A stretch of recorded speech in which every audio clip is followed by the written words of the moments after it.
Hey guys, welcome in. I am joined by John, a fantastic Townhall 11 builder for Blueprint. Do you want to introduce yourself, man? Tell us a little bit about yourself. Sure. Thank you for having me, first of all. My name is John, and I build primarily Town Hall 11s. I've been in the game for quite a long time since the game got introduced way back in the day, before Town Hall 11 was even a thing. I play a lot of different Town Halls, but Town Hall 11 is my favorite by far. Awesome. Yeah, definitely looking forward to seeing this tutorial from you, man. Really excited. So I think you've got two bases in store for us today. Do you want to just tell us what kind of bases you're going to be building? Yeah, I'm gonna be building like an anti-3, more like a league type base. The leagues that I'm usually in do like no siege, no siege leagues. Some of which allow super arches, some of which don't.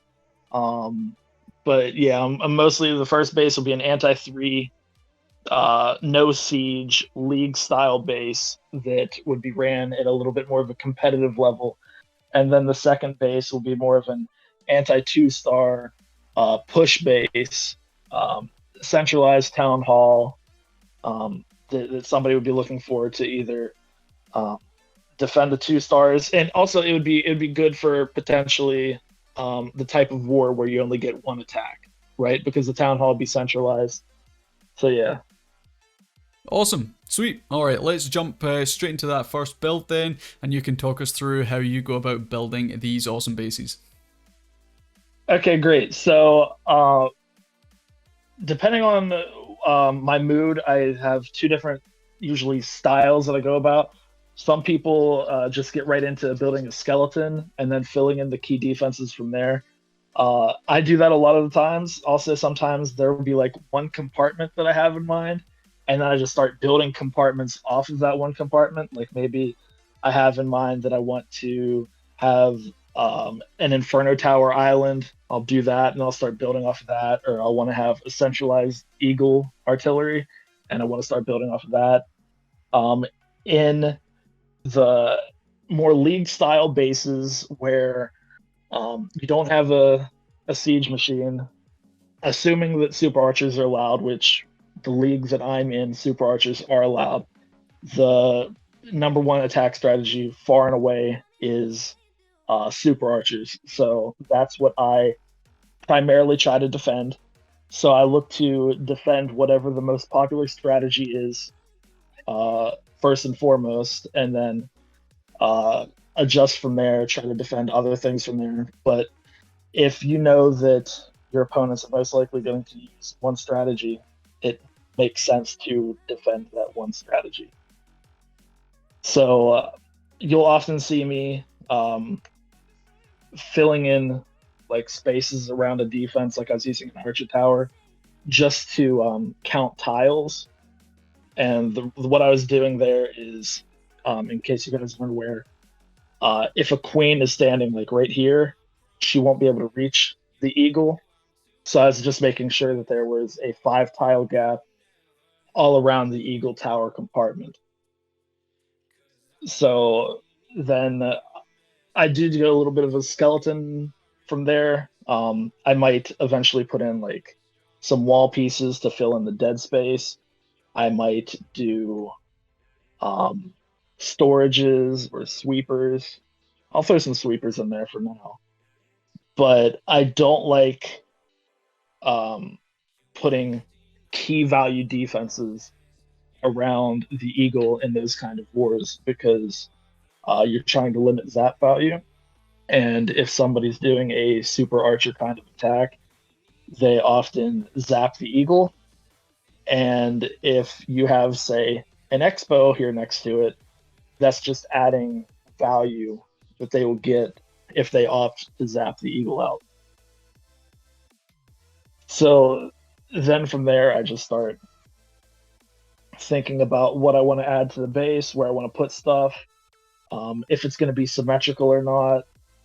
Um, so I might think about adding an Inferno Tower up here, similar in a similar idea with having similar gaps around the Inferno Tower. I'm thinking that right away doing something like this on both sides. So how often do you find yourself building these sort of symmetrical bases? I know at some of the lower town halls, symmetrical bases can actually be pretty strong, but as you move up closer to Town Hall 14, we're seeing a lot more kind of anti-3 style bases, especially for League Wars and stuff. So what's the kind of meta at Town Hall 11, I guess, for base building? I would say just switching it up, trying to not have a specific style per se. I try to diversify a little bit what my bases look like. If I notice a pattern of me having one style of base constantly, I'll switch it up. And sometimes, depending on how my base building's going, I might start out symmetrical like this, and then like the rest of my base will all be on this side of the base. Maybe like it'll perhaps start out symmetrical and then end up non-symmetrical. Sometimes I do something like that. Um, it's just about finding the starting point, and like right now, I'll do it that way because I'm leaning in that direction. But also another thing is, yeah, I don't know if that made much sense, but rolling with it. So, um, yeah, same thing as with the eagle compartments here. You want that 5 tile gap because you don't want the queen to be able to reach the Inferno Tower over the wall. Also, at Town Hall 11, you start getting into the super troops, and I mentioned super archers, but you also have to worry about super bobbers. They make charges and entries a lot easier. So I sometimes you'll see people like open the corner of the wall, or sometimes you'll see people do one of these type deals where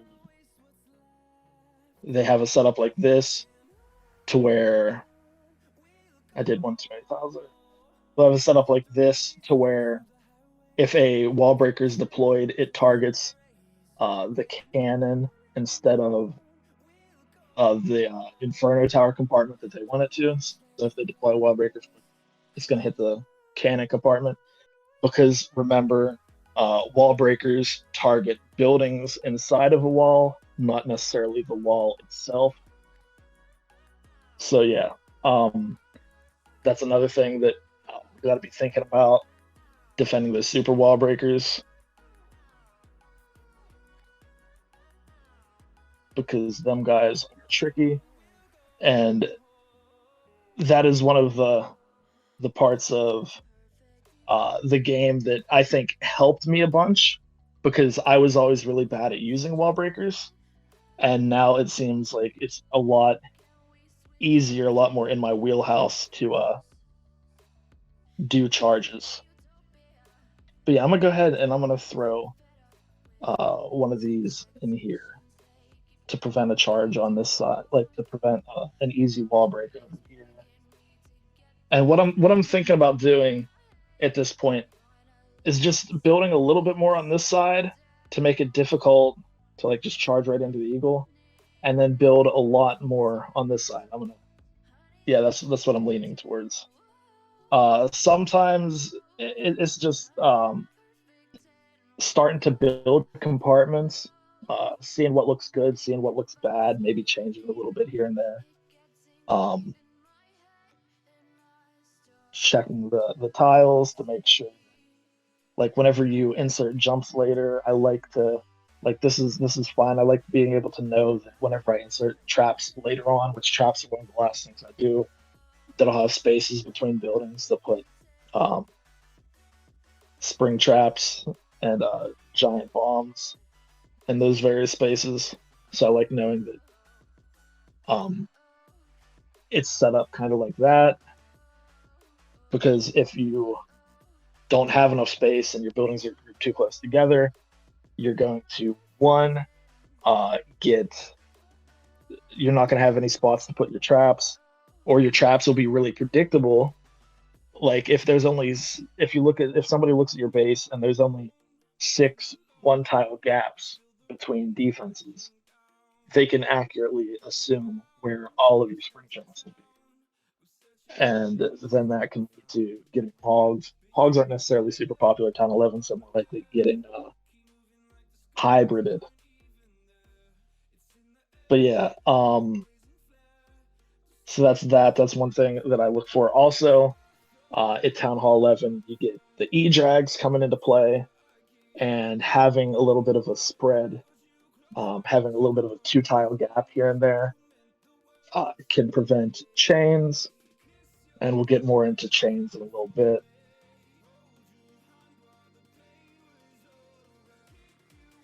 But yeah, I'm just starting to build and see what's looking good to me.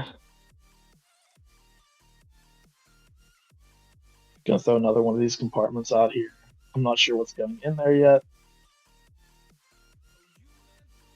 So it's interesting for me the fact that you haven't really touched base on the Town Hall yet, and obviously you're building an anti-3 style base, so the Town Hall's not, you know, the biggest of deals, but at the end of the day it is still worth a star to all attacks. So do you maybe just want to explain a little bit why you've not yet talked about the Town Hall placement? Because I feel like certainly the higher Town Halls, of course, when it starts to become weaponized, it's super, super important, but right now it's basically, in my opinion, just kind of a bigger storage, if that's a good example. So I don't know if you maybe want to touch base on that a little bit.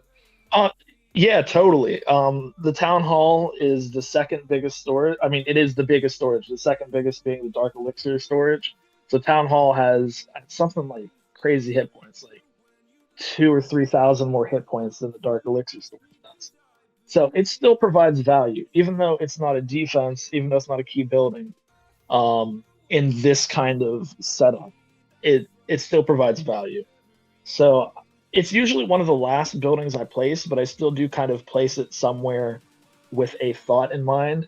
Like if I were to place it right here, right now, that could potentially be something I look in the future and towards the end of the base build, because I will look to limit the zap value around Inferno towers, because I don't want somebody to be able to zap out like a Wizard Tower and an Inferno Tower, or an Expo or an Inferno Tower, or even worse, like a Queen and an Inferno Tower.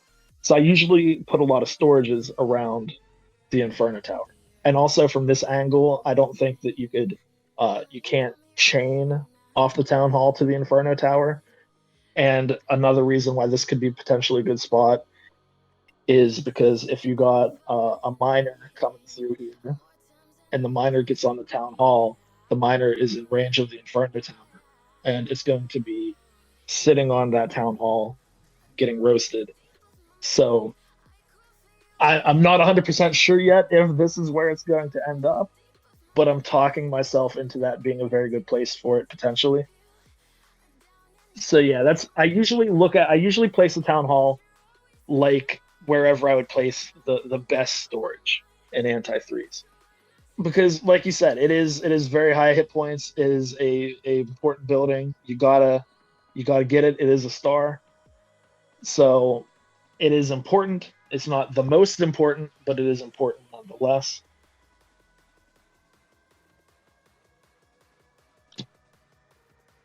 But yeah, I usually put a lot of storages around the Inferno Towers because they're important buildings. You generally have like at least whenever you're like doing some kind of queen charge wallow or something, you're going to want to knock out one of the Infernos and along the path to get to the queen. And hit points holding up a queen charge or whatever. And like I said with miners being a big one, hybrid's pretty strong in Town Hall 11. There's a multitude of reasons to use storages there. And sometimes what I'll see is a setup like this in an Inferno Tower compartment where you can get a ton of zap value for zapping out the Inferno Towers. And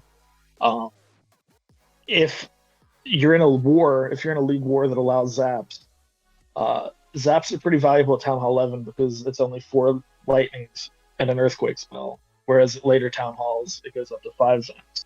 So it's a little bit cheaper at Town Hall 11. So yeah, continuing on.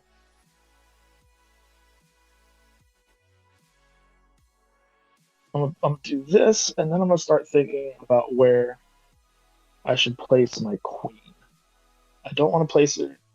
I might place her somewhere around here. I might throw another one of these guys out here. And in terms of compartment sizes, I stick to like before I'm adjusting the sizes. You usually go for a bunch of 9x9s, traditionally 9x9s, 9x5s, 9x5. Um, if you're in a war where you know that you're going to get hit by a lot of E-drags, you might change that to 10x10, 10x5, so you can have extra tile gaps so that you're not going to get as much chain value. And in the wars that I'm usually in, I don't get hit by a lot of E-drags, but in farm wars, it's easy to train up a farm army full of E-drags and just throw them on a base. So in a farm base, in a push base, you do have to think more about E-drags in that scenario. So in that second base I'll build, I'll probably do more of those. Yeah, the compartment sizes that I'm going with so far aren't super traditional, but um, it's looking decent so far. I'm liking it. I mean, it's not perfect, but it's a pretty quick build.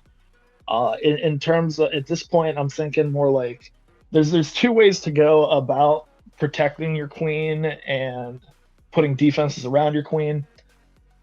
You can either think, okay, I know that some attackers, well, a lot of attackers are going to want to charge the queen.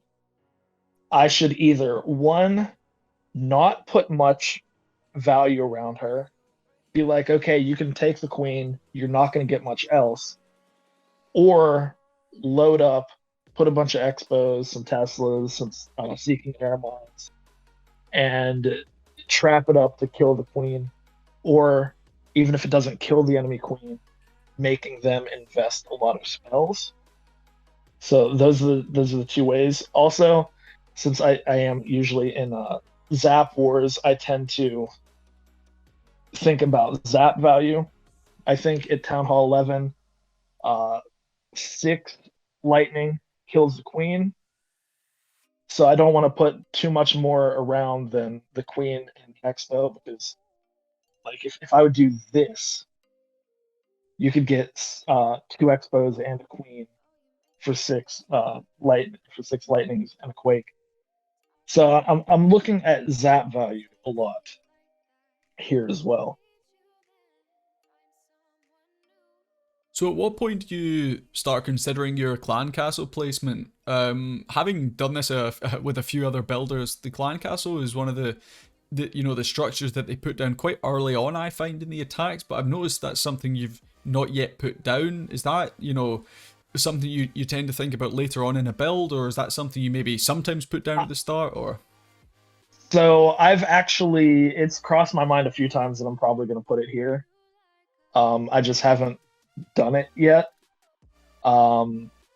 Leaning pretty heavily towards putting it there. But also, like, I'm gonna put it in the eagle compartment. I just don't know if I'm gonna put it there or there. Just trying to debate whether or not I want the CC to come out when the opponent's queen engages my queen, or well later on in the attack.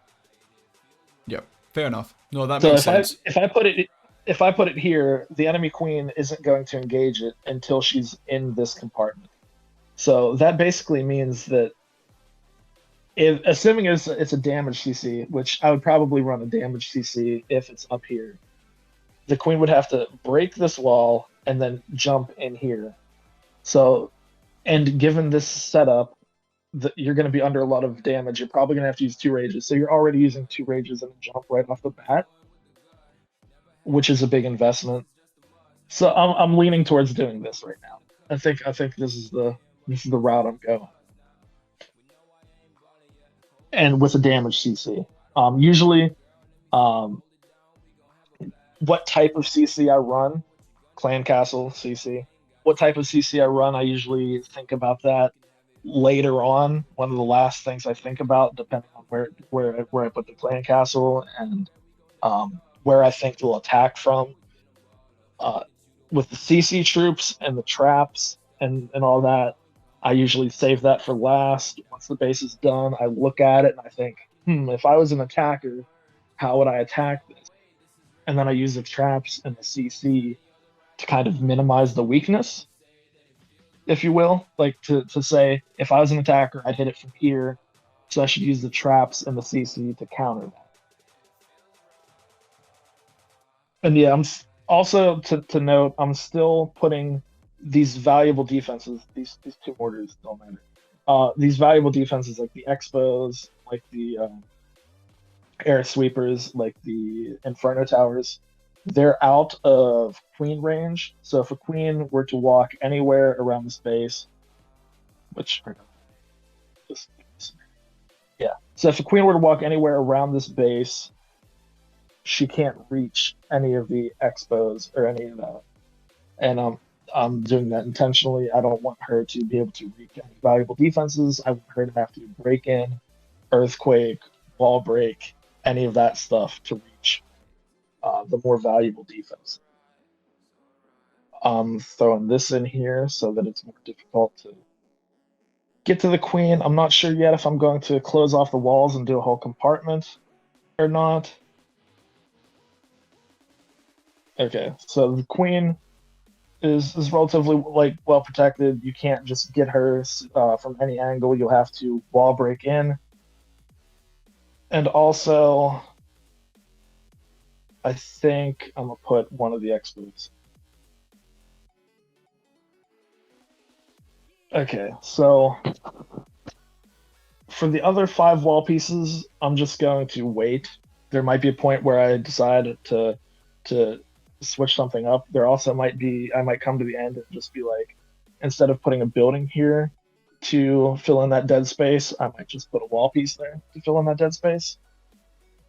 So it's okay to have a few wall pieces left over. Like we got the skeleton, if you will. So like this is what the skeleton looks like. And just going to start filling things in. Looking at this, I do think that where I initially said, hey, let's put the town hall there, possibly, is where I am going to put it.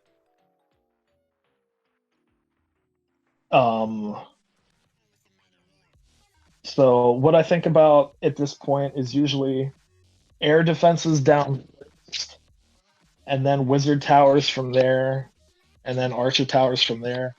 Like, in terms of air defense placement, if you're allowed to use zaps in a war, I don't really care that much if a queen can reach it and sui it, like suicide queen for an air defense.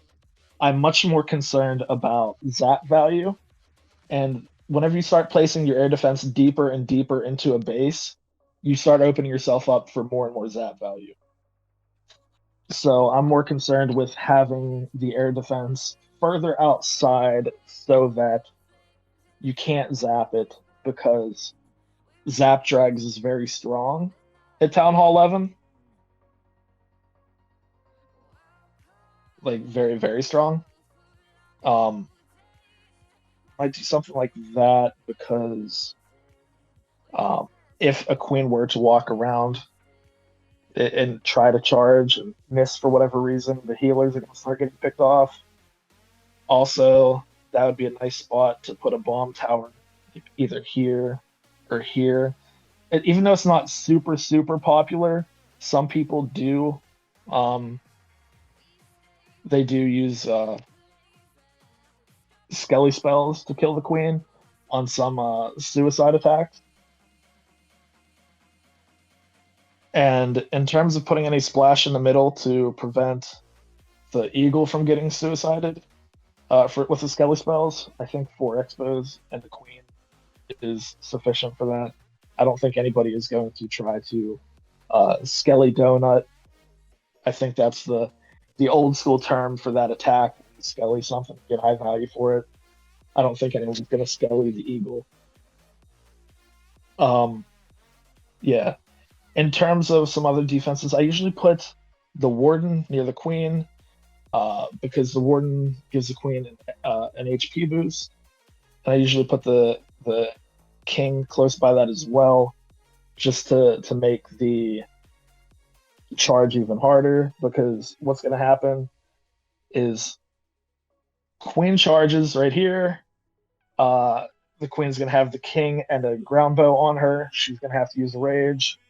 Going to break in, have to use another rage. She might have to use 3 rages to get through this charge. So that basically just like eliminates the possibility of queen charge. That like takes one thing that's a possibility for an attacker to do and just eliminates it from the list. So I'm liking the way that that looks. So one other thing I consider with air defense placement, well, two things actually. One, I don't want them to be super close together to where an earthquake can hit both of them. Like say that would be like a spot. You drop an earthquake right between here, and then that saves a spell space of value for in terms of zapping, because then you just need one earthquake, 2 zaps to get rid of both air defenses. So I don't like that. And also between two given air defenses, I want some kind of either wizard tower or inferno tower, so that if you do bats, bats go from one air defense to the other. You have to use multiple spell investment to freeze the inferno tower. So you got to take zap drag into account and also the bats. So I'm also going to place an air defense here, somewhere along here. Let's go with that. Now I'll go. Okay, so an air defense there, and then I don't know, air defense here. Cool.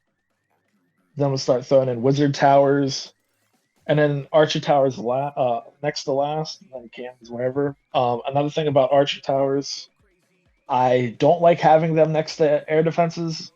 Like I said, a maximum of one.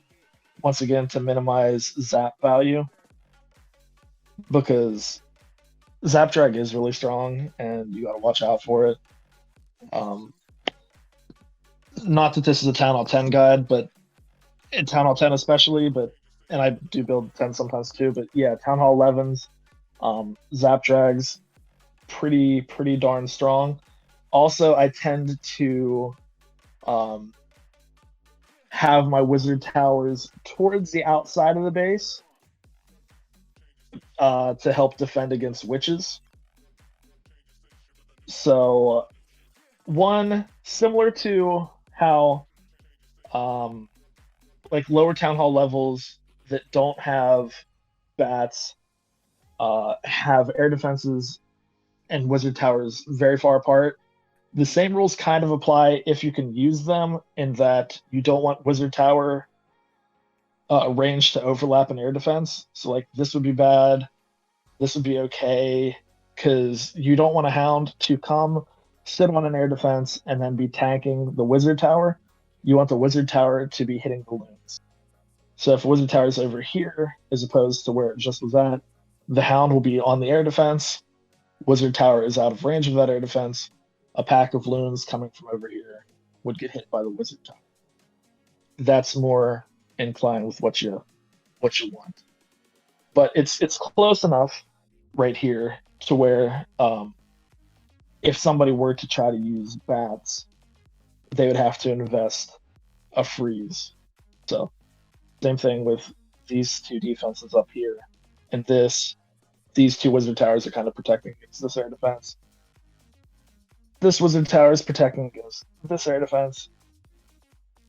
And then, I don't know, throw this one there. It's mostly not covered. If the Lalo comes from this angle, any of these sides, then this will not be locked onto the hound. It covers slightly less than half of the air defense. So I'm liking those wizard tower placements, in that they don't really cover the air defenses. They defend against bats, and they also defend against witches. because witches are also really strong in Townhall 11. We'll get into that whenever we talk about traps and throwing on some external giant bombs. But yeah, for in terms of um, Archer towers, like I said, trying to put them away from air defenses to limit zap value.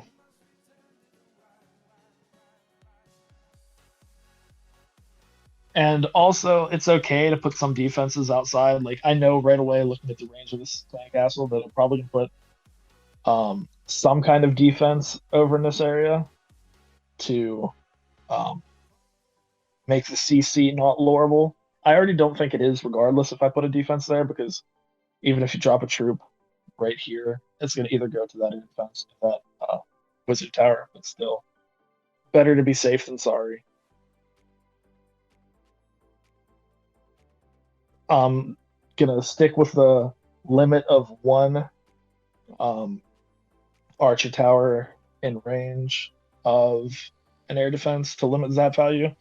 And also, did I replace the geared up one? Hmm. Oh, here it is. In terms of the geared up expo, I mean geared up archer tower, it's actually surprisingly gives the most DPS out of like any defense. So it's beneficial to go ahead and use the gear up feature wherever you throw it. Um, it is valuable. It can help stop queen charges. You could throw it near an air defense and help it kill a lava hound faster. Like there are several uses for it. I'll take away that mortar. Put an archer tower there. Okay, so um, for bomb towers, there's the main functionality of a bomb tower is to kill skeleton spells that are used on a queen for Sui. So if somebody's doing a Lalo and they don't kill the enemy queen with their suicide attack or kill squad, like say for whatever reason they Sui up here somewhere, or okay, say they Sui up here and they want to get these two wizard towers. If they try that, they also have to kill the enemy queen somehow. They'll Lalo around and drop some skellies here. Uh, Usually you skelly whenever the hound gets to the air defense because the queen's going to be locked onto the hound. The bomb towers can help kill that hound. Also, another good thing about bomb towers, whenever they're near the edge of the base, they provide good defense against witches. Okay, so filling in some cannons. I don't really use the geared up cannon a ton. It doesn't seem to do all that much. I'm keeping this cannon out of range to get zapped. That Inferno Tower. Same thing with this cannon. It can't get zapped. I might move it up a little bit. Okay.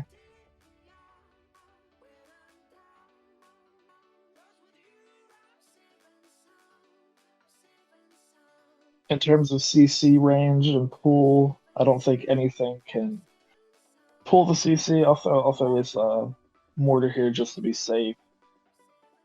Fairly certain that that wouldn't happen, but just in case, so a cannon out here.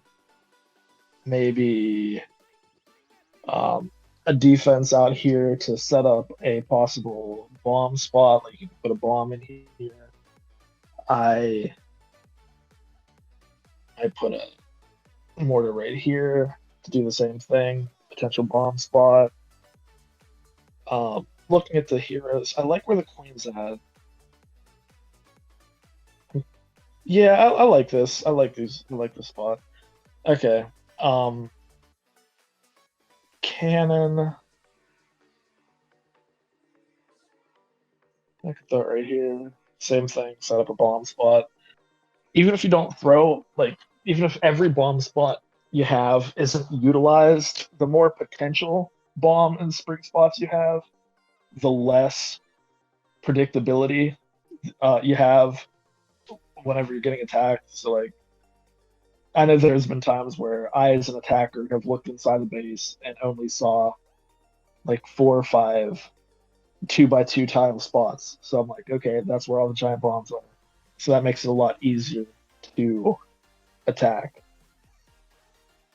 Okay, so that's that.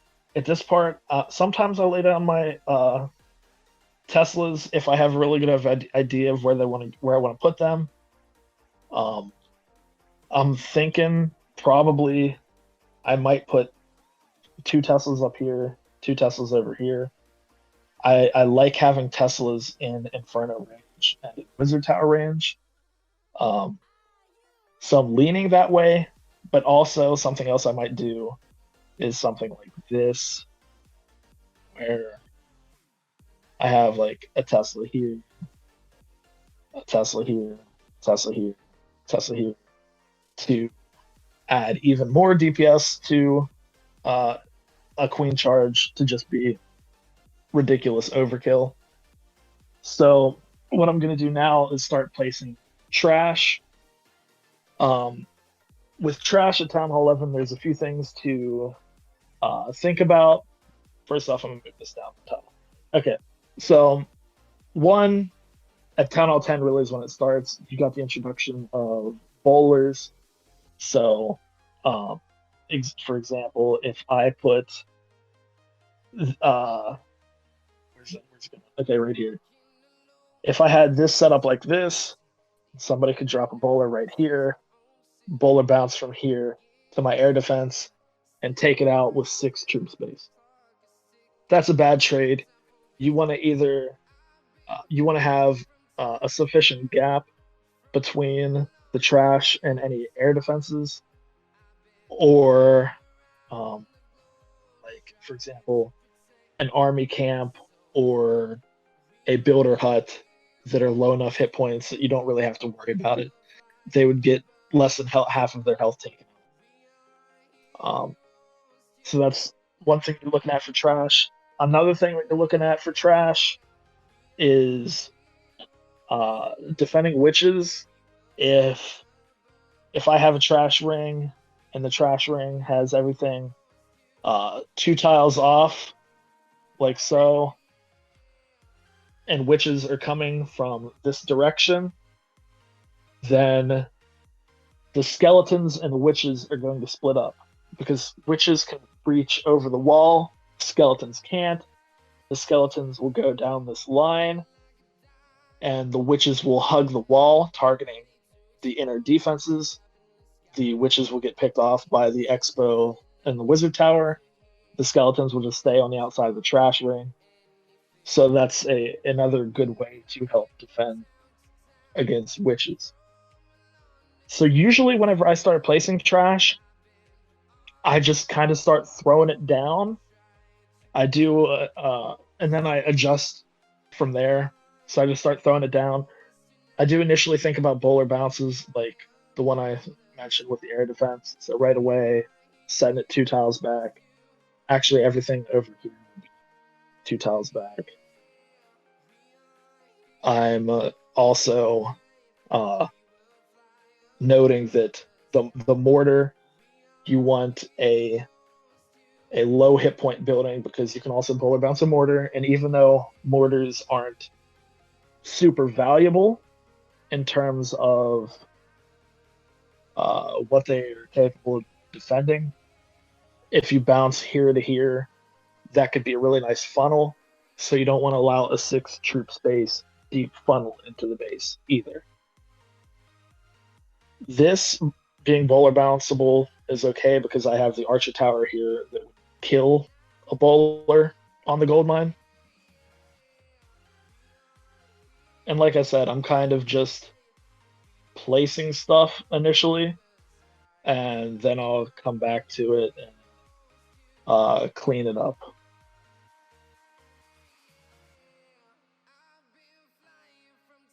So I know you said that you play a lot of Townhall 11, which of course is always going to help when building bases because you know what people are more likely to use. Do you look at your own bases and kind of come up with plans as you're building and think, well, this is how I would attack this base, so I'm going to go ahead and try and bait this certain entry, or is that something you consider?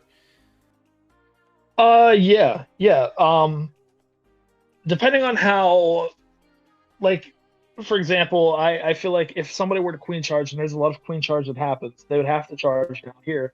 I was considering setting up like the Teslas down here, maybe investing a couple extra Sams, maybe throwing some ground skellies down here to really do that, to really mess up that charge. But also, I think because of the expos, the charge is made difficult enough that they won't try it. But I would say that just baiting something in general is something that uh, you kind of set up first. If you have an idea on how to bait something, whether it's whether maybe you're allowed to use sieges and you bait like some kind of blimp entry, or you bait a queen charge, or you bait a kill squad, whatever. I feel like you initially have to have the idea, or at least it's easier to have the idea at first, institute it, and then um, build around that idea. I usually I don't do a ton of uh, baiting per se. I do like sometimes I do just use my traps to make an entry more difficult than it initially looks. I don't know if you want to call that uh, baiting. I guess it kind of is, but I don't go in to the actual build with that being the plan. And like I said, I'm just initially setting up the trash because I know I'm going to have to eventually make some adjustments. I don't want uh, like I know that I got all these extra buildings down here, so I'm gonna have to do something like this and add them in places, and I don't want there to be any really nice funnel bounces. Like this is okay because it goes from a low hit point building, lower, to a higher hit point building. So like for here, if you can bounce a gold mine to the army camp, you would take out both buildings with one bowler. That's something that whenever I go through the trash and reevaluate how the trash ring looks, I would change that. I don't want any. Uh, I wouldn't want that. So then now you can't take out that second building by bouncing off the army camp. So switching those two buildings made that funnel ever so slightly more difficult. Also, um, in terms of like, yeah, just actually I wanted that there because that air defense. I don't want them bouncing the air defense. Having them able to bounce the air defense is like one of the easier mistakes to make. It's like pretty easy to slip up on that. So I always gotta double, maybe even triple check that. Okay.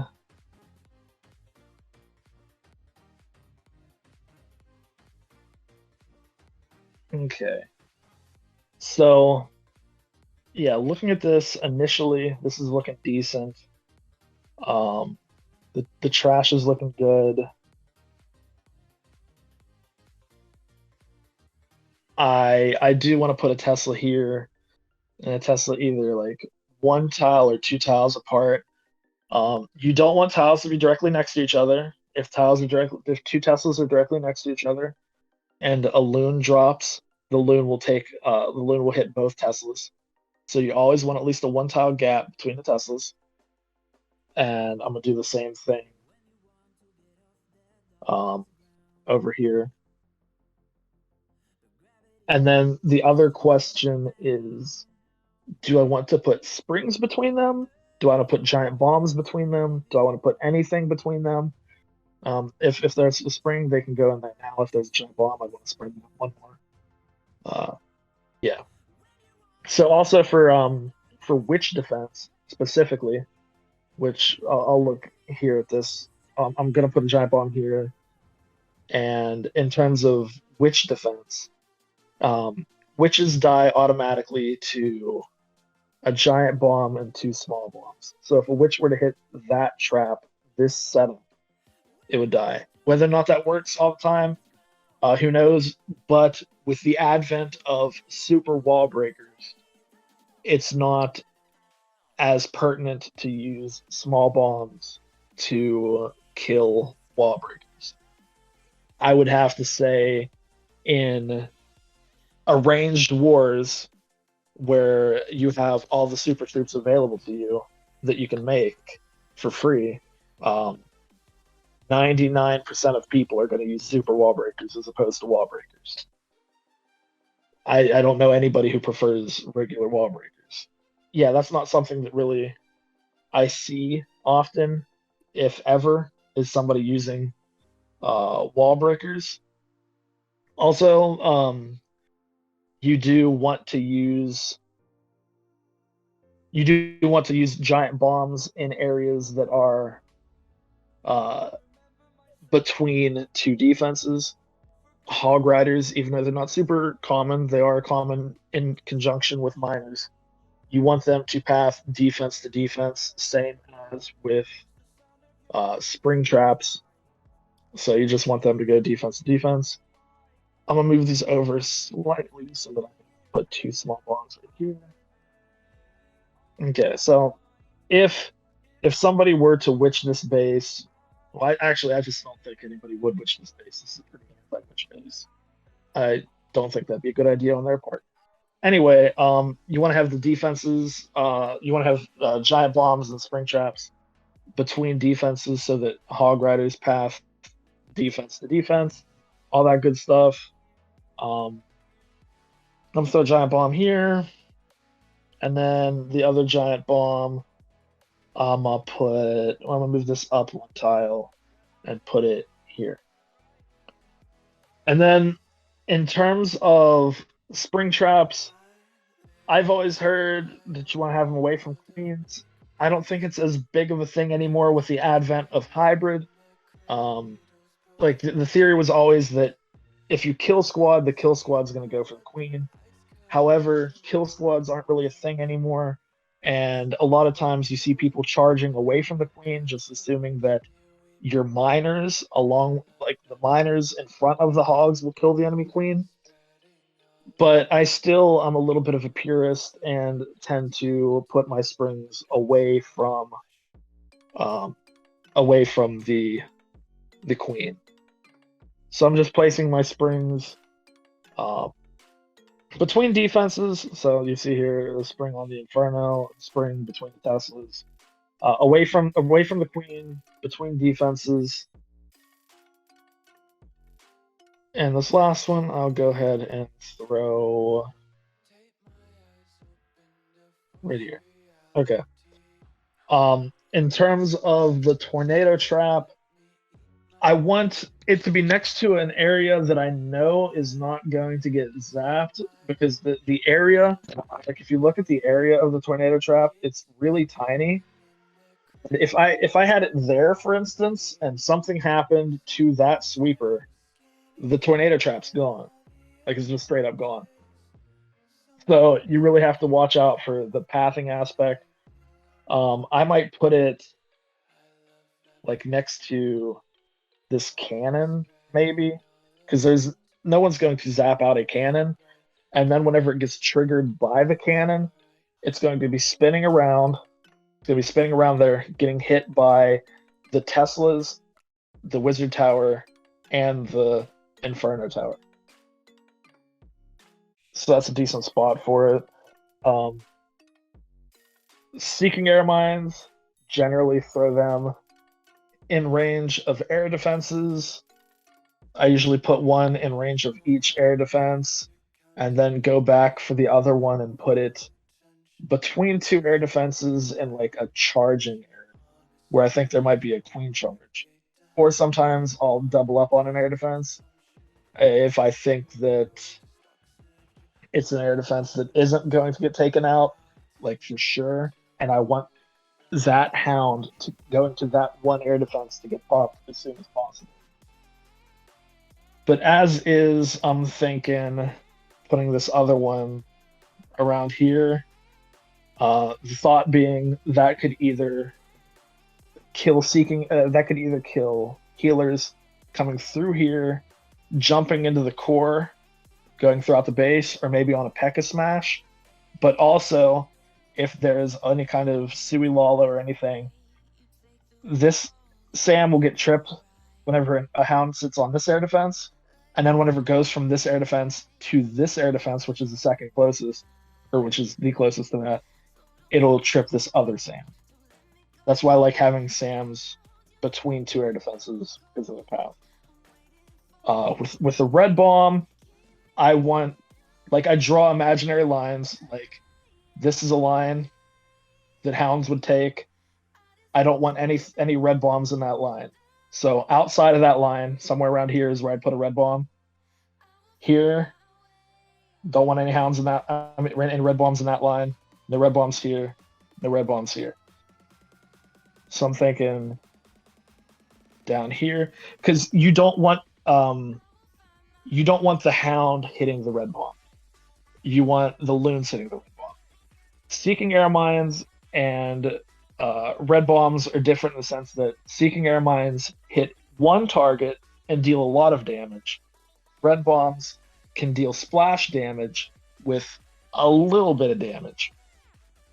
So the high hit point Lava Hound won't be impacted a ton by the red bomb, but will be impacted a lot by the Seeking Air Mine. Whereas conversely, most of the times whenever you're using loons to attack, you send them in packs, you send them in large groups. So a red bomb will hit a big group and do quite a bit of damage. And then sometimes I might put one in the middle because hounds aren't going to pass through the middle. That's not something that happens. But this last one, I'm thinking I'm going to put it here. Okay. And in terms of the skelly traps, you got ground skellies, you got air skellies. Air skellies, you want them on loons. Pups can beat hair skellies one-on-one. Don't really want that fight. It depends on the attacker, and this is something that I'll get into, and I kind of forgot to mention. A lot of this stuff you can tweak a little bit if you know the attacker. If you know that whatever kind of war you're in, you tend to get hit by air a lot. You might go all three air skellies. If you know you're going to get hit by ground a lot, you might go all three ground. You might go all three ground skellies. It's all about knowing your attacker, and the more you know, the better off it'll be. I'm going to put 2 ground skellies next to these infernos. I think that they would do really well with if this one right here, if this ground skelly trips and a pack of miners are sitting on this storage, this inferno tower is going to do a really nice job of roasting them. Also, another thing you can sometimes do is use skelly traps in an area where you think there's going to be a queen charge to delay or distract the enemy queen. Because keep in mind, another way to cause a fail is by making the clock run out. It's not the easiest tactic, but you got lava hounds that take 20 seconds or whatever to pop. You can use skellies. You can use troll Teslas. There's a lot of tactics that you can use to generate a time fail as well. And I think my other skelly I'm going to use right here as an air skeleton. So in this compartment, I have a ground skeleton and an air skeleton. Awesome. So are you happy with this base? I'm happy for it given the time frame and that I was talking through it the whole time. This is a new experience for me, and it turned out relatively well. I wouldn't be scared to use it in a war. Awesome. Is what I'll say. Yeah. Cool. Yeah, I think it looks absolutely awesome. And I think one of the best things about looking at a base is the fact that I wouldn't know where to start on this base. You know, I wouldn't know where to enter in from because most sides seem pretty well defended. So yeah, I think you've made a fantastic base here. Definitely one that I can see working very well in wars and stuff. Appreciate it. Thank you very much. for this next base, I'm doing an anti two star or push base. This is something that you might have set to your home base. So um, I'm going to want to have the town hall centralized. Also, as a little aside, um, depending on your needs, you might be able to switch out some of the defenses that you'll see inside the walls for storages if you want to turn it from a push base into a farming base. But yeah, so initially thinking same wall setup as the last base where I have the town hall centralized away, trying to have it not be able to be reached. And also the biggest change between this base and the last one is probably the prevalence of E-drags. So in arranged wars, you don't see it a ton. You don't face a ton of E-drags. In farming scenarios and pushing, it's real easy to just keep hammering down on that E-drag button and getting a bunch of E-drags cooked up. So I'm thinking the defending E-drags at Town Hall 11 in a pushing anti two star environment is going to be key. So the way we change that is instead of doing uh, compartments like this for say, where if this was the exterior compartment and E-drag comes down here and hits this building, you're chaining Expo, Expo, Eagle, Town Hall, you're chaining all that in one go. Instead of having a 9x5, you do a 10x5 where these buildings don't chain. So you're adding a tile here and there. I don't even know if I'm actually doing that compartment, but yeah, it's just that's like the main thing I'm thinking. Uh, getting the E-drags defended. I don't want anybody to be able to reach the eagle from this wall. So still thinking queen, still thinking if they would want to try to do any kind of queen charge. I don't think many people opt for the queen charge in pushing because it's not that people not that people who push tend to not have the same level of skill. It's just more that you want to be able to use it on every kind of base. And it's real easy to send E-drags at any kind of base and get the 2-star. Whereas you might have a Queen Charge Lalo set up and it might be very difficult to get value. So also this base is going to be a little bit more on the symmetrical side. 10 by 10 compartment. I don't want chains to reach the expos.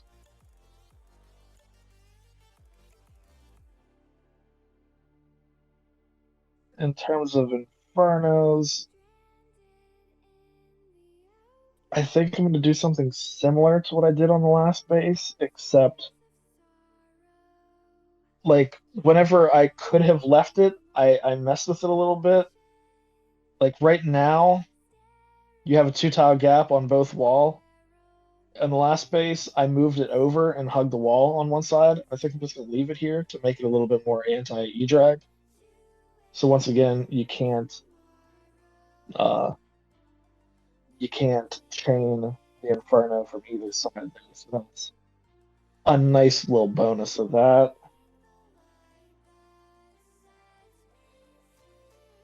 Have a compartment that's tall enough that once again you can't chain. So like I'll have stuff right here to where if an E-drag comes from here, it's not going to chain the Inferno tower. In terms of the air defenses, I'll probably put them a little bit more interior. I would think that not that many people trophy push with a full clip of lightnings ready to go. I usually whenever I use E-drags, I tend to have more rages because I think their chains are more valuable under rage. So that's how I usually use them.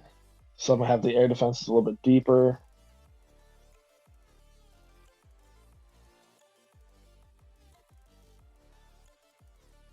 For the rest of my wall pieces, I'll just what kind of compartment can I do? Okay, that works. Okay, so that's my little nifty skeleton there.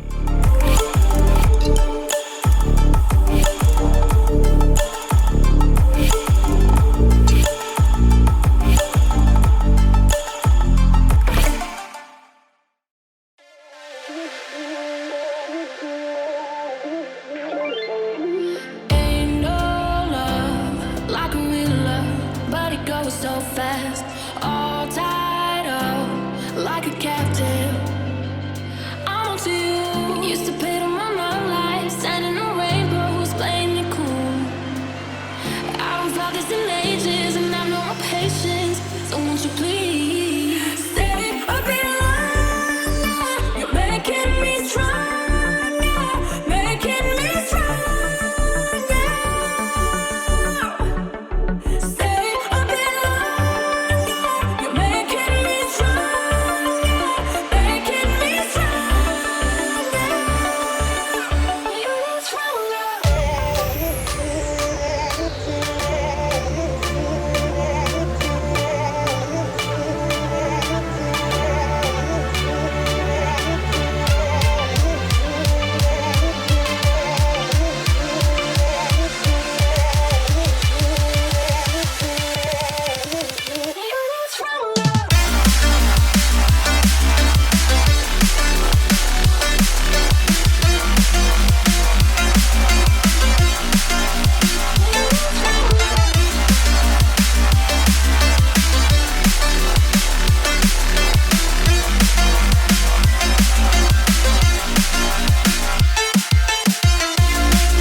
Alright, John, thank you so much for coming on, man. It's been an absolute pleasure having you build these two bases. Remember, if you guys do want to grab either of these bases John built for us today, both of the links are down in the description. While you are down there, if you do want to pick up a custom design base from John or any of our other builders, there are links to both our website and our Discord as well down in the description, so make sure you guys grab them. But John, thank you so much for coming on, man. It's been a pleasure watching you build out these bases.